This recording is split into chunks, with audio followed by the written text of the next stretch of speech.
নমস্কার, আপনারা দেখছেন এই মুহূর্তে আপনাদের নিজের চ্যানেল, প্রিয় চ্যানেল, বাংলা চ্যানেল 22 বর্ধমান। আমি অলোক রঞ্জন আপনাদের সামনে একটা নতুন ভিডিও নিয়ে এলাম পিএসসির দুর্নীতির বিরুদ্ধে। বন্ধুরা, যারা পিএসসি অফিসের সামনে রীতিমতো প্রোটেস্ট করছেন ফিজিক্যালি গিয়ে, আমরা যারা যেতে পারছি না, আমরা অবশ্যই ডিজিটালি প্রোটেস্ট করব। আমাদের যে প্ল্যাটফর্ম, এই প্ল্যাটফর্মের সর্বোচ্চ ক্ষমতা অনুযায়ী আমরা প্রোটেস্ট করব। এবং আমি জানি আমাদের সঙ্গ অবশ্যই অনেকে দেবেন, কেননা গত কয়েকদিনে দেখলাম যথেষ্ট পরিমাণে মানুষ আমাদের সঙ্গ দিয়েছেন, আমাদেরকে সাপোর্ট করেছেন। এই যে প্রতিবাদ, এই প্রতিবাদে সামিল হয়েছেন। দেখুন, আমি আপনাদেরকে ছোট্ট একটা কথা বলি। আমার কোনো পরিচিত, আমার স্বজন বা আমার আত্মীয়, আমার পরিজন বা আমার সন্তান আমার অজান্তে যদি বাইরে গিয়ে কোনো অসামাজিক কার্যকলাপ বা অপরাধ করে আসে, সেটা আটকানোর ক্ষমতা সত্যিই আমার নেই। তার কারণ হচ্ছে সে আমার সঙ্গে সারাক্ষণ থাকে না, বা আমি তাকে সারাক্ষণ আমার কাছে আটকে রাখতে পারি না। কিন্তু সে যখন অপরাধ করে এবং সেই অপরাধ আমার কানে আসে এবং তার সত্যতা প্রমাণিত হয় বিভিন্ন অ্যাঙ্গেলে, তারপরেও আমি যদি তাকে শাসন না করি, তাকে সাজা না দিই, তাহলে সে যতটা অপরাধ করেছে তার থেকেও বেশি অপরাধী আমি। এটা আমার ব্যক্তিগত ধারণা। আজকে পিএসসি, ডাব্লিউবিপিএসসি ফুড এসআই পরীক্ষা নিয়ে যেভাবে দুর্নীতি করেছে, গোটা সোশ্যাল মিডিয়া তোলপাড়, বিভিন্ন অ্যাঙ্গেলে প্রমাণিত হয়েছে, বিভিন্ন অ্যাঙ্গেলে তার ভিডিও ফুটেজ ঘুরে বেড়াচ্ছে, তার ছবি ঘুরে বেড়াচ্ছে, তার অডিও ঘুরে, যাই হোক না কেন, অডিও, ভিডিও, ছবি যাই হোক, সমস্ত কিছু ঘুরে বেড়াচ্ছে। এবং এটা অবশ্যই আশা করি পিএসসির কানে গেছে, অবশ্য নাও যেতে পারে। কানে যদি তুলো দিয়ে বসে থাকে, চোখে কালো চশমা লাগিয়ে বসে থাকে, তাহলে নাও যেতে পারে। কিন্তু আমার ধারণা গেছে। কিন্তু তারপরেও এতটা নির্লজ্জের মতো কোনো রকম স্টেপ সেদিকে না নিয়ে একের পর এক অপদার্থের মতো স্টেপ নিয়ে যাচ্ছে। অপদার্থ আমি কেন বললাম? কারণ হচ্ছে একটা পদার্থের মধ্যে মিনিমাম যেটুকু গুণ থাকা প্রয়োজন, এই পিএসসির মতো অপদার্থ যেটা, এর মধ্যে সেটুকু পর্যন্ত গুণ নাই। এক হচ্ছে পরীক্ষার শুরুর আগে কোশ্চেন পেপার লিক হয়ে যাওয়া, একের পর এক শিফট, 6টা শিফট, প্রত্যেকটা লিক হয়ে গেছে একের পর এক। যে প্রশ্নপত্র বাড়ি আনতে দেয়নি, অফিসিয়ালি দেবে না, দেয়নি, কিন্তু সে প্রশ্নপত্র সব বাইরে চলে এসেছে। কোনো সুস্থ স্বাভাবিক মানুষের হাত ধরে বাইরে না এলেও অসুস্থ অস্বাভাবিক মানুষের হাত ধরে বাইরে এসেছে। সে প্রশ্নপত্রের যে উত্তরপত্র সাবমিট করব, ওএমআর শিট সাবমিট করব, তার সাথে কোনো কার্বন কপিও দেয়নি।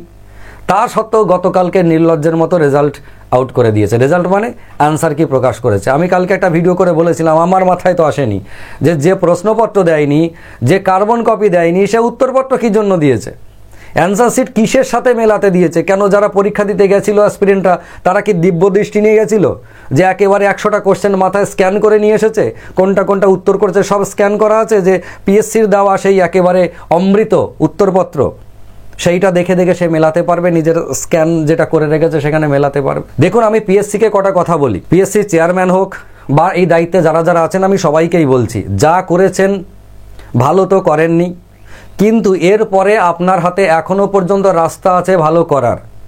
মানে যদি আপনার জায়গায় আমি থাকতাম, যে দুর্ঘটনা ঘটে গেছে সেটাকে কিভাবে বাঁচাতাম, কিভাবে আমাদের অ্যাসপিরেন্টদেরকেও খুশি রাখতাম, খুশি মানে কি 2 নম্বরই করে খুশি নয়, এথিক্যালি খুশি রাখতাম, এবং কিভাবে গোটা ব্যাপারটাকে আমি হ্যান্ডেল করতাম।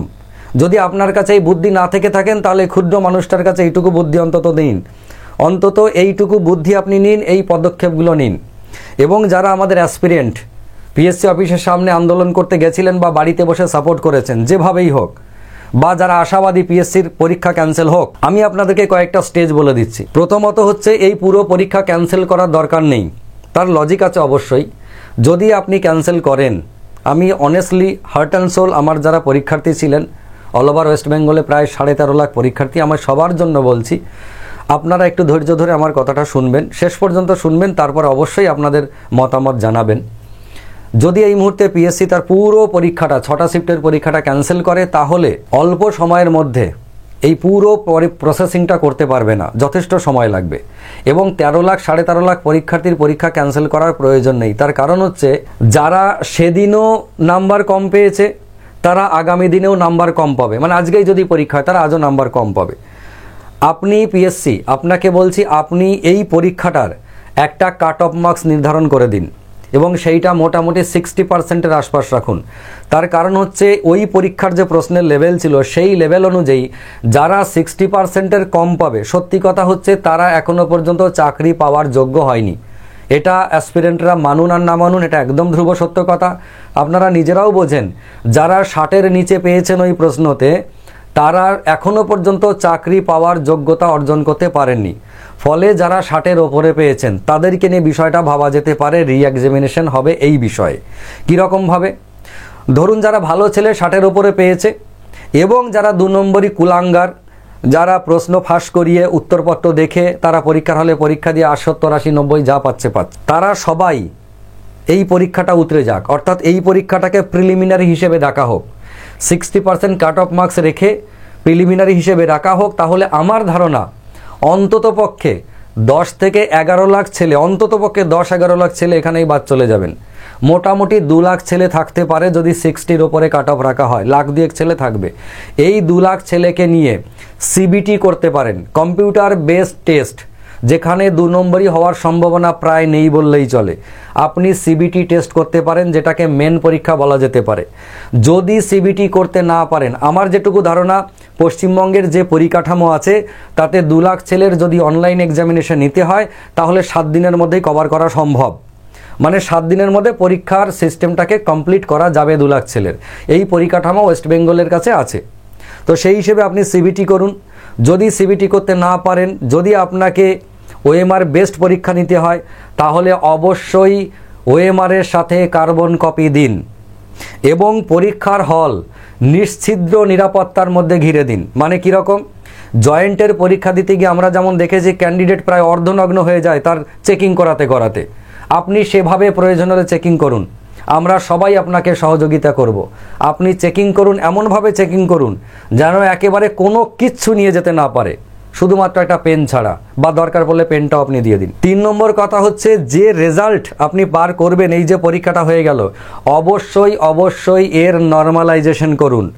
কেননা একাধিক শিফটে পরীক্ষা হলে, যখনই যে কোনো পরীক্ষা একটা শিফটের বেশি হবে, তখনই সেই পরীক্ষার মান নির্ধারণ গোলমাল হবেই হবে। অর্থাৎ সঠিকভাবে মান নির্ধারণ করা যাবে না। হতেই পারে আমি যে শিফটে পরীক্ষা দিয়েছি সেই শিফটে আমার জন্য মারাত্মক কঠিন মনে হয়েছে, কিন্তু সেই আমি দ্বিতীয় শিফটের পরীক্ষায় বসলে হয়তো 100-র মধ্যে 70-80 পেতাম। প্রথম শিফটে আমার প্রশ্ন হওয়ার জন্য আমি ফেল করলাম, দ্বিতীয় শিফটে যদি আমি বসতাম আমি অবশ্যই পাশ করতাম। তাহলে ওই পার্টিকুলার একটা চাকরির পরীক্ষার পোস্টের জন্য আমার মান নির্ধারণ করা গেল না সঠিকভাবে। এটা হতেই পারে। নর্মালাইজেশন পদ্ধতি এই জন্যই কেন্দ্র সরকার এনেছিল। যখনই একাধিক শিফট হবে তখন প্রশ্ন একাধিক লেভেলের হবে, হতেই হবে, এটা স্বাভাবিক একদম। একাধিক লেভেলেরও যদি না হয়, তবুও বিভিন্ন স্টুডেন্ট বিভিন্ন শিফটে তার যে নিজস্ব ক্যাপাসিটি, সেই ক্যাপাসিটি অনুযায়ী পরীক্ষা দিতে পারবেন না। নর্মালাইজেশন কী জিনিস যারা জানেন তারা তো জানেন, যারা জানেন না তাদের জন্য আমি বলবো, আমার ইউটিউবে প্রায় বছর 3 আগে একটা ভিডিও দেওয়া হয়েছে। যখন কেন্দ্র সরকার প্রথম নর্মালাইজেশন পদ্ধতি নিয়ে আসে, তখন আমি উদাহরণ দিয়ে ব্যাখ্যা করে বুঝিয়েছিলাম। আপনারা পারলে একটু কষ্ট করে ইউটিউবের ভিডিওটা দেখবেন। কিন্তু যারা এক লাইনে বুঝতে চান তাদেরকে বলছি, যে সমস্ত শিফটে পরীক্ষার প্রশ্ন তুলনামূলক কঠিন হয়, সেই শিফটের প্রত্যেক ক্যান্ডিডেটের নাম্বার তুলনামূলকভাবে বেড়ে যায়, এবং যে শিফটের প্রশ্নপত্র সহজ হয় সেই শিফটের সমস্ত স্টুডেন্টের নাম্বার তুলনামূলকভাবে কমে যায়। এমনও হতে পারে যে আপনার শিফটে প্রশ্ন মারাত্মক কঠিন হয়েছে, আপনি হয়তো মাত্র 60খানা প্রশ্ন উত্তর করেছেন, 60খানাই সঠিক হয়েছে। সেক্ষেত্রে দেখা যাবে আপনি 65 বা 68 বা 70 পেয়েছেন, 70টা প্রশ্নের উত্তরই দেননি। এটাই হচ্ছে নর্মালাইজেশনের মেন ফান্ডা। এবার আমরা দেখেছি যে প্রথম শিফটের প্রশ্ন মারাত্মক সহজ হয়েছে, দ্বিতীয় শিফটেও সহজ হয়েছে, তৃতীয় শিফটে তুলনামূলক কঠিন হয়েছে, চতুর্থ এবং পঞ্চম শিফট সহজ হয়েছে, কিন্তু ষষ্ঠ শিফট 6 নম্বর শিফটটা মারাত্মকভাবে কঠিন হয়েছে। তাহলে যারা 6 নম্বর শিফটে পরীক্ষা দিয়েছে তারা কি অপরাধ করেছে? একদম না। এই যে কে অপরাধ করলো বা কে ভালো কাজ করলো, এই সমস্ত কিছু বিচার বিশ্লেষণ করে সবাইকে যদি আমরা একটা নির্দিষ্ট মানদণ্ডে নিয়ে আসতে চাই, তাহলে তুলনামূলক অ্যাকিউরেসি লেভেল ঠিক থাকে যদি আমরা নর্মালাইজেশন করি। কিন্তু এই নর্মালাইজেশন পদ্ধতিরও একটা কালো দিক আছে, সেটা আমি পরে কখনো বলবো। একটি দিকে এর ক্ষতি আছে, বাকি সমস্ত দিকের ভালো। আপনি নর্মালাইজেশন করুন, আপনি এটাকে প্রিলিমিনারি করে একটা নির্দিষ্ট কাট অফ তৈরি করুন। দেখুন, আমি ওই কারণেই বলছিলাম যে যারা 60-এর নিচে পাবে তারা সেখানেও পেয়েছে 60-এর নিচে, তারা আজকে পরীক্ষা হলে আজকেও পাবে 60-এর নিচে। সুতরাং তাদেরকে আপনি একটু সাইডে রাখুন। কিন্তু ভালো ছেলে যারা দুঃখ পাচ্ছে আজকে যে আমি ভালো পরীক্ষা দিয়েছি, 80, 85, 90 তুললাম আমি সততার সাথে পরীক্ষা দিয়ে, আমি কেন ওই 2 নম্বরই ছেলের সাথে প্রতিযোগিতা করব? যে কুলাঙ্গার, যে উত্তরপত্র পাবলিশ করেছে, উত্তরপত্র দেখে পরীক্ষার হলে দিয়ে, সে তো কুলাঙ্গার, সে জন্মান্তরের কুলাঙ্গার, তার রক্তে দোষ আছে। এবার পুলিশ এবং পিএসসির যৌথভাবে করণীয় কি? আমি পুলিশকে আগের ভিডিওতে বলেছিলাম যে আপনারা সাইবার সেলের সাহায্য নিয়ে কে প্রথম এই প্রশ্ন আউট করেছে সেটা অবশ্যই ধরতে পারেন। এটা আপনাদের করণীয় ছিল, আপনারা করেননি। কেন করেননি আমি জানি না, এটা আপনারা করতেই পারতেন, তাহলে অনেক কিছু সুরাহা হয়ে যেত। কিন্তু এরপরে যেটা আপনারা করবেন, যে ছেলেটি প্রিলিমিনারিতে 80, 85, 90 পেয়েছে 2 নম্বরই করে, সে নিশ্চয়ই মেনে গিয়ে সেই নাম্বার আর পাবে না। এটা একদম ধ্রুব সত্য কথা। যখনই দেখবেন মেনের সঙ্গে প্রিলিমিনারি তার মারাত্মক ফারাক, চুলের মুঠি ধরে ঘর থেকে টেনে বার করে আনুন, তাকে যা ব্যবস্থা করার প্রশাসনিকভাবে তার ব্যবস্থা করুন এবং তার কাছ থেকে বার করুন যে কিভাবে সেই প্রশ্নপত্র বা তার উত্তরপত্র পেয়েছিল। এটাই তো স্বাভাবিক।